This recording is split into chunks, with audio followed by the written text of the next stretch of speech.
Critical medical supplies destined for the Bahamas blocked by the U.S. We've got the story. No lines for essential workers as they hit stores today. Plus, it's a mad dash for fish and hot cross buns.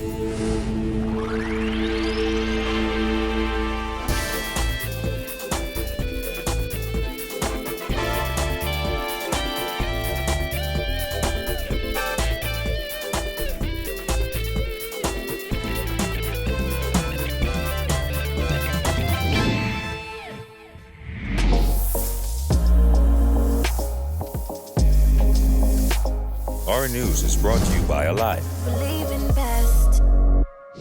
Welcome to Our News and thanks for joining us. I'm Kyle Joaquim. Top news tonight, the Ministry of Health has confirmed case number 41 of the coronavirus here in the Bahamas.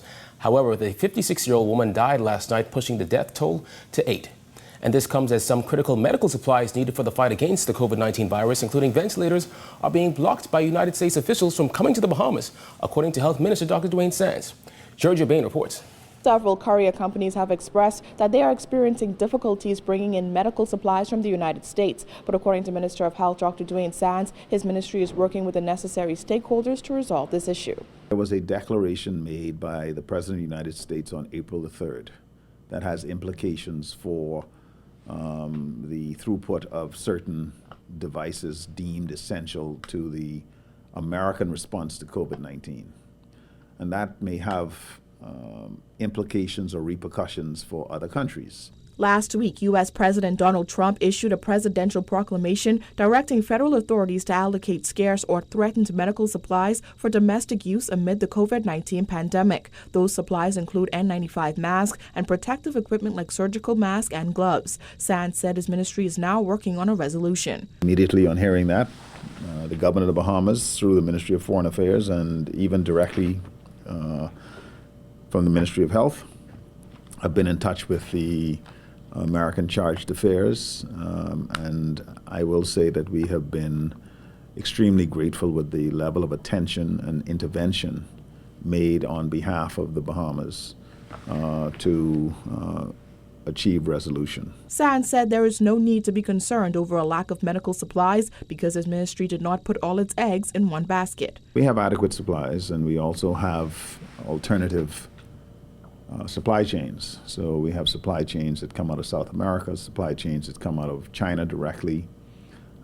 We have opened a dialogue with Canada.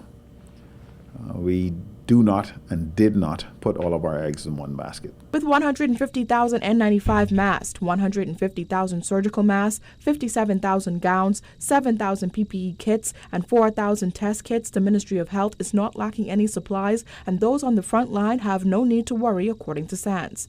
We have more than enough protective gear. They have been provided, allocated to not only the EMS personnel at the Princess Margaret Hospital, the Rand Memorial Hospital, Abaco, and any other places in the Bahamas where we have ambulances. But we have also provided PPEs to the staff working the COVID-19 site at Doctors Hospital. Reporting for Our News, I'm Georgia Bain. It was smooth sailing for essential workers today who were able to get in and out of grocery stores and pharmacies during the start of this latest lockdown. For some, it was a breath of fresh air amid the global coronavirus crisis.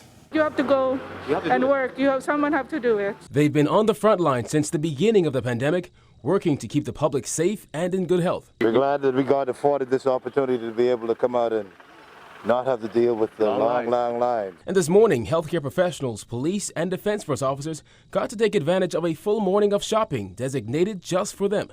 Dr. John Neely, who works in A&E at Princess Margaret Hospital, says it's not easy working on the front line. Front line has been rough. It's been rough. It's been a challenge, you know, being out there, not knowing exactly what you're encountering.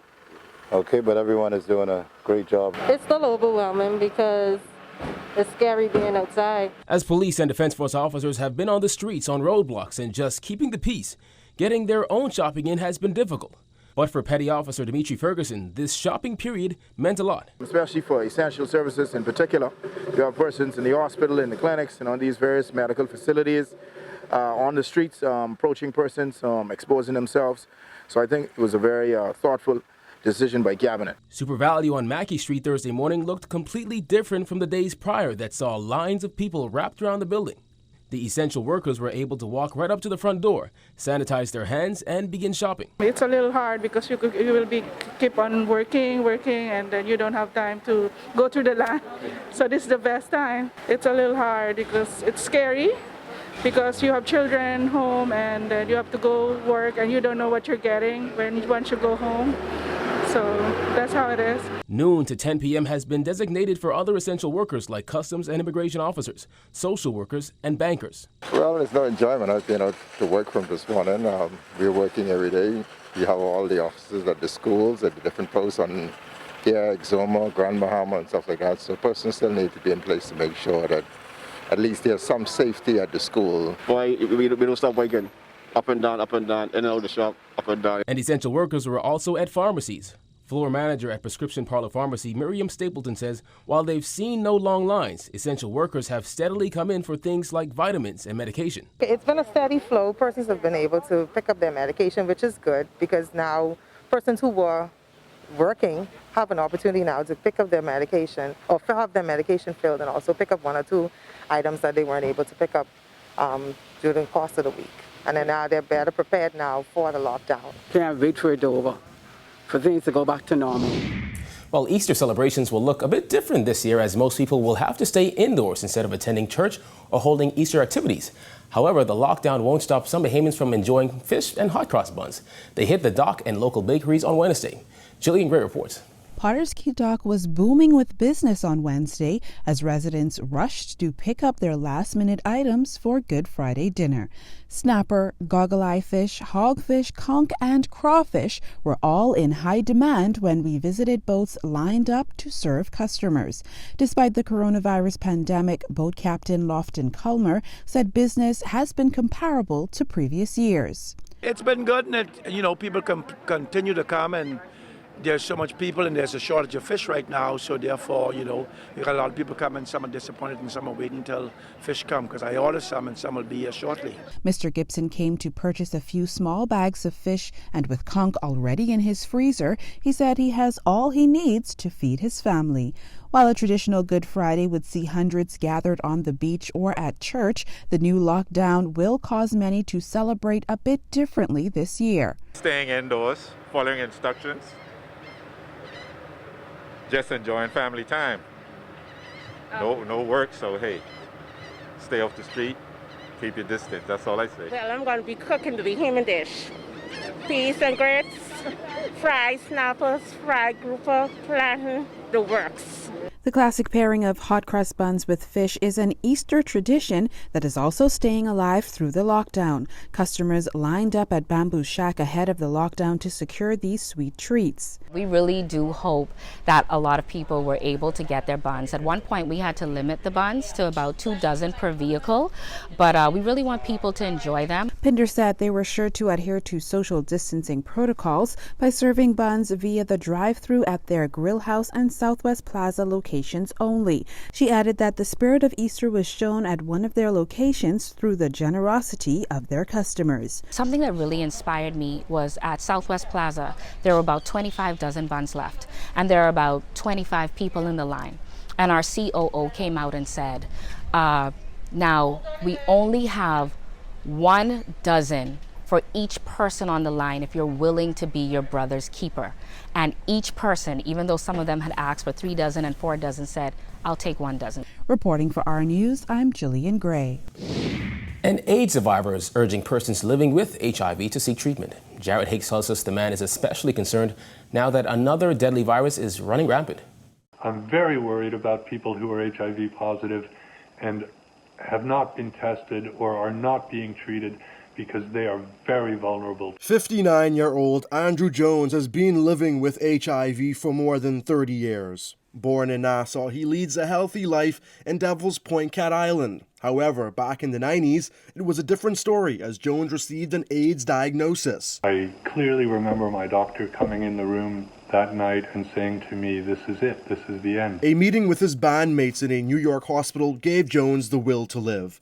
Even though he spent the 90s struggling with his health, the emergence of HIV drugs changed his life. My immune system has been completely restored. However, with the new coronavirus baffling doctors, Jones is concerned about other HIV-positive individuals who are not on treatment. People with underlying health conditions are at a greater risk of death if they contract COVID-19. HIV has devastating effects on a person's immune system, and Jones knows it. They will not be able to mount the immune response that a person with a healthy immune system can mount to fight it off. Even then, it's a great struggle. A recent United Nations report revealed that nearly 1,200 people died from AIDS in the Bahamas between 2008 and 2017. Jones believes that the presence of the coronavirus will sadly increase those numbers, but it doesn't have to be that way. This is a problem that has not been entirely solved. It's not cured, but it is treatable. It becomes a chronic illness. You still have to pay attention, visit the doctor, take your pills every day, but it's not a death sentence. Jones says many may avoid treatment due to the stigma around the disease. However, he urged Bahamians to get tested and treatment if they need it. I guarantee you this treatment, it's remarkable. I get all of my treatment from the HIV/AIDS Center in Victoria Gardens in Nassau. They send my pills on the mailboat, and every 3 months I have to go for a blood test so they can follow to make sure it's working. In 2017, there were 92 AIDS-related deaths in the Bahamas. Reporting for Our News, I'm Jared Higgs. All right, thanks, Jared. Still to come, an urgent appeal for blood donations. Plus, persons now required to wear masks in public. Stay tuned.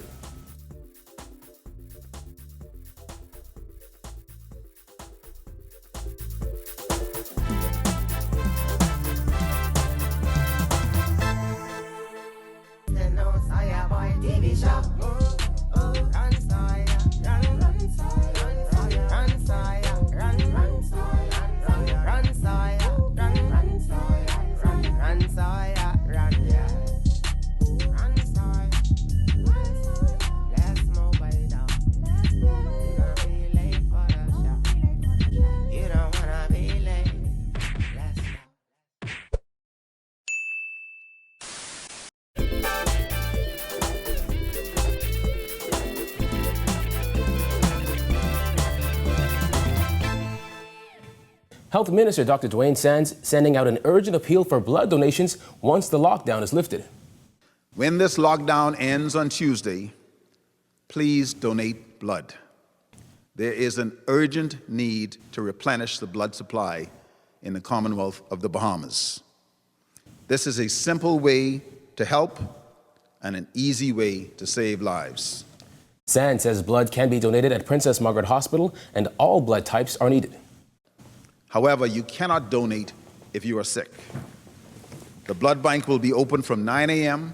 to 5 p.m. weekdays during this period when we have weekend lockdowns, and the last donor is accepted at 4:30 p.m. Please bring some form of identification, like your driver's license or your NIB card. I need you to make donations next week. I need you to spread the word that yes, we need blood, and we need blood badly. As of Friday, April 10th, the importation of non-medical protective face masks will be prohibited. In a statement sent out this evening, the Prime Minister said this does not apply to the importation of medical-grade masks for healthcare workers. This comes just a day after government made it mandatory to wear masks in public. Government now orders residents to wear a mask when leaving their homes and allows businesses to deny entry to patrons who do not wear masks. The announcement was outlined in the Emergency Powers Order, which states masks should cover your nose and mouth. Well, one pharmacy has gotten creative with Androsia print. Prescription Parlor Pharmacy floor manager MYRIAM Stapleton says their $9 reusable masks have become a hot seller in recent days. Just to kind of put a little Bahamian touch to it, so it doesn't look so plain. But we noticed that there is a need for masks. So where there's a need, us at Prescription Parlor will certainly try to find a way to fill it. So we have some specially made Androsia print. We have a sterile area where the young ladies are now packaging them. And then we have them on sale and not that bad, $8.92 plus VAT. And as the government discourages the purchase of N95 masks due to a global shortage, homemade masks and designer masks have become a trend. These are just the Androsia print ones. We also had some plain ones too for persons who don't really want the colorful ones. We have some black and some white ones, and I anticipate we getting some more hopefully on Tuesday. A Bahamian man living and working at a hospital in the United States says he's had a close brush with COVID-19 after his live-in girlfriend contracted the potentially deadly disease. It resulted in him being quarantined for 2 weeks. He has a message for Bahamians who may not be taking the issue seriously. Jasmine Brown reports. 34-year-old Mikel Cole has been living in the United States for more than a decade. He has spent much of that time in Las Vegas, Nevada, where he has started a career and a family. Cole works in the supplies department at a Las Vegas hospital and has been on the front lines of the fight against the novel coronavirus. While the job has been rewarding, he says he never imagined it would expose him to one of the deadliest pandemics to hit humanity. Because I work at the hospital, of course, so, sometimes we have people who think they have it and people who have it. Cole says working in such close proximity to COVID-19 patients hit a little too close to home after his girlfriend, who also works at the hospital, contracted COVID-19 after she was exposed to a patient who had tested positive. U.S. health officials subsequently placed Cole in mandatory quarantine. The 2 weeks of quarantine ended on Wednesday, and he was finally able to return to work. I was on quarantine for 14 days, we both were, and today was actually my first day back from work. So, taking every precaution to, do what's necessary. With the global pandemic hitting so close to home, Cole says his entire way of life has changed, and he is even more cautious than ever. Wiping down stuff more and washing hands more and, sanitizing more. So that's also has impacted my life. A lot of stores are closed, like the barbershop, and, all of the casinos are closed in Las Vegas.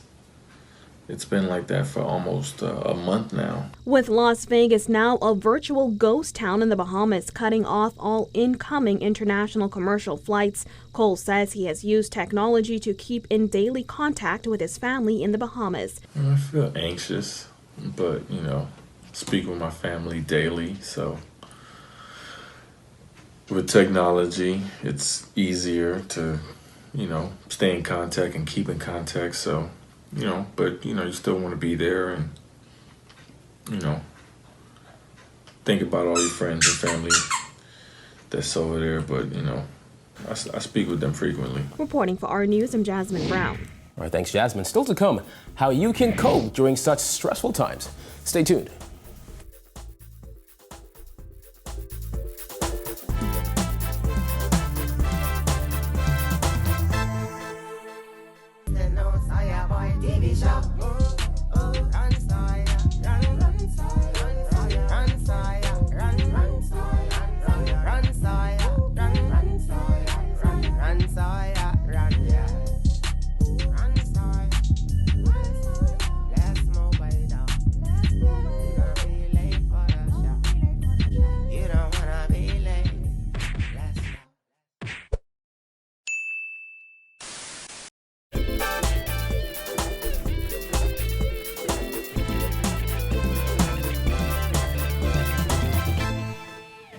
You're watching Our News. Welcome back.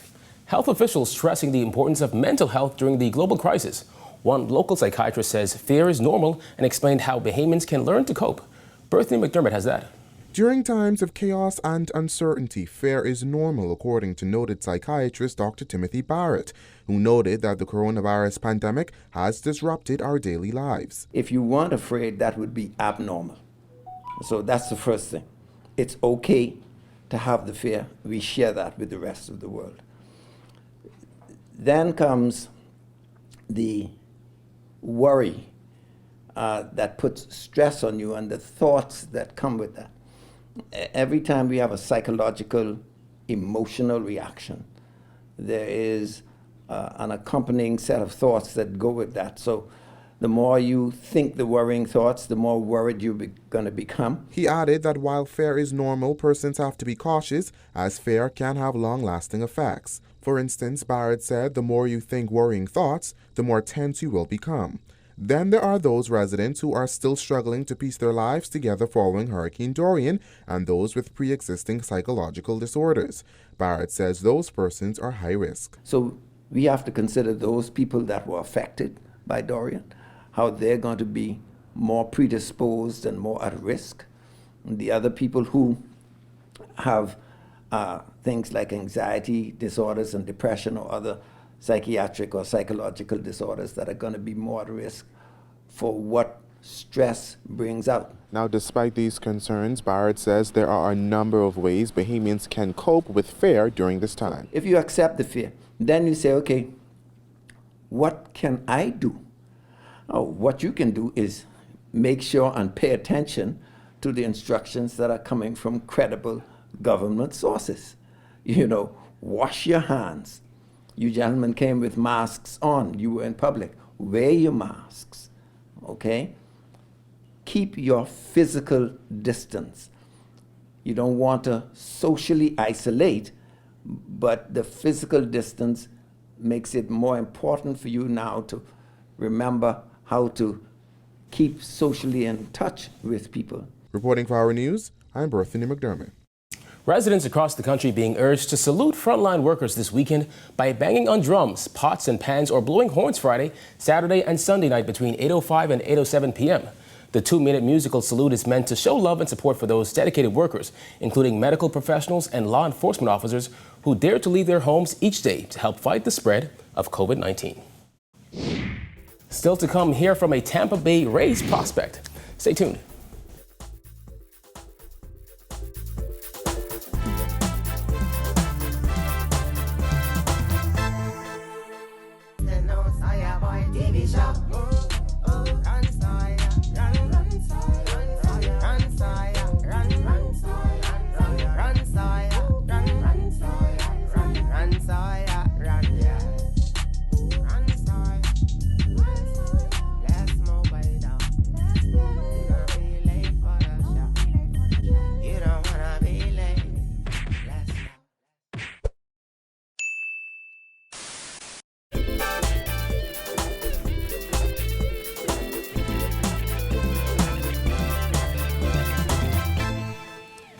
Finally in news tonight, Tampa Bay Rays prospect Lucius Fox had high hopes for 2020. However, with the season now on hold, he's trying to deal with the new reality created by COVID-19. Marcellus Hall reports. Well, yesterday we talked about one of our young and upcoming baseball players, that being Jazz Chisholm. Today we look at another one, Lucius Fox, who also has some high accolades coming his way, playing for the Tampa Bay Rays these days. He's looking forward to big things whenever baseball gets going again. 4 days a week, I'm still doing some training as much as I can. You know, my trainer came down from California, so we've been, you know, doing some cardio, staying in shape, and also doing some throwing and hitting. Also, just, you know, not doing too much, but also just trying to stay in shape because nobody knows an exact date of when we'll resume play. But whenever the call comes in, I'll be ready. I assume you stay in contact with the other guys. What do you guys talk about during this period? Obviously, you know, I guess you discuss what's going on back at home and things like that as well. Right. Just it's crazy because nobody has any answers. There's a lot of questions about when we'll resume and, you know, how this can happen, and we really want to play. So, you know, once I, you know, contact the other guys, we just talk about, first off, health, making sure everyone's healthy, you know, asking about their families and stuff like that. That's most important. And then we'll get on to, you know, how much workouts can we do and staying in shape and what the season will be like if it resumes, and not if, but when. You know, we still have hope. We still hope that we can play at least 100 games this year, and hopefully we can have the fans come out and see us. When things do at some point get back to normal, you guys able to get back on the field. What's the goal that you set for yourself now moving into 2020, let's say 2021? Right. Just get to the big leagues and stick. You know, personal goals and like numbers and stuff like that. I have a few in mind, but I'm not focused on that. I just want to help my team, the Tampa Bay Rays, win a championship at some point in my career, or while I'm there with them. This year, I just hope to make it to the big leagues and, you know, help this season. You know, not trying to look too far ahead, but this season help the ball club win some games, and hopefully this year we can win a championship. We have a good team, but if not this year, then in the years to come. Everyone back home, you know, I advise y'all to continue to practice social distancing and, just try to stay safe, continue to pray, and, just trust God that we'll all make it through this. And we thanks again to Lucius Fox for taking time out to talk to us. We'll continue our look at potential young athletes coming up, some of them in baseball, some in other sports. We'll give you all the details right here. Meanwhile, I'm Marcellus Hall. For our news, the weather is coming up next.